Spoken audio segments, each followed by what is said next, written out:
दोस्तों, आज हम लोग बहुत दिलचस्प और सिखादायक कहानी के बारे में जानेंगे जो एक राजा के बारे में है। तो आखिरी तक देखें और हमारे चैनल को लाइक करें और सब्सक्राइब करें। किसी राज्य में एक प्रतापी राज्य हुआ करता था। वो राजा रोज सुबह उठकर पूजा पाठ करता और गरीबों को दान देता। अपने इस उदार व्यवहार और दया की भावना की वजह से राजा पूरी जनता में बहुत लोकप्रिय हो गया था। रोज सुबह दरबार खुलते ही राजा के यहाँ गरीब और भिखारियों की लंबी लाइन लग जाती थी। राजा हर इंसान को संतुष्ट करके भेजते थे। किशन और गोपाल नाम के दो गरीब भिखारी रोज राजा के यहाँ दान लेने आते। राजा जब किशन को दान देता तो किशन राजा की बहुत वाहवाही करता और राजा को दुआएं देता। वहीं जब राजा गोपाल को दान देता तो वह हर बार एक ही बात बोलता, हे ईश्वर, तू बड़ा दयालु है, तूने मुझे इतना सब कुछ दिया। राजा को उसकी बात थोड़ी बुरी लगती। राजा सोचता कि दान मैं देता हूँ और ये गुणगान उस ईश्वर का करता है। नंबर आया तो राजा को लगा कि किशन घड़ा ले जा चुका होगा, इसलिए उसने किशन से पूछा, क्यों किशन, कल का रास्ता कैसा रहा? राह में कुछ मिला या नहीं?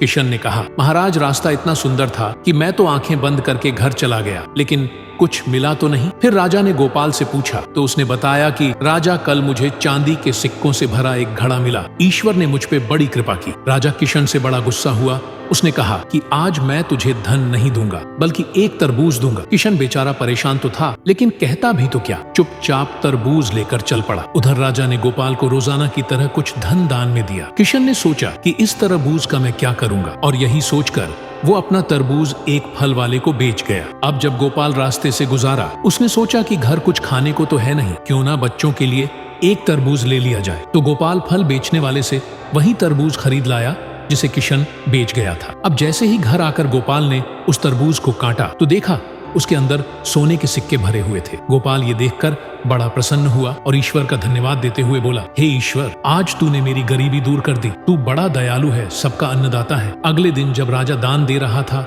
तो उसने देखा कि केवल अकेला किशन ही आया है, गोपाल नहीं आया। उसने किशन से पूछा तो किशन ने बताया कि कल भगवान की कृपा से गोपाल को एक तरबूज मिला जिसके अंदर सोने के सिक्के भरे हुए थे। वह गोपाल तो अब संपन्न इंसान हो चुका है। किशन की बात सुनकर राजा ने भी अपने हाथ आसमान की ओर उठाए और बोला, हे ईश्वर, वाकई तू ही अन्नदाता है, मैं तो मात्र एक जरिया हूँ, तू ही सबका पालनहार है। राजा को अब सारी बात समझ आ चुकी थी। दोस्तों, कैसी लगी आपको हमारी ये प्रेरक कहानी? अपने विचार जरूर व्यक्त करें। नीचे कमेंट बॉक्स में जाइए और अपने विचार हमें लिख कर जरूर भेजें। धन्यवाद।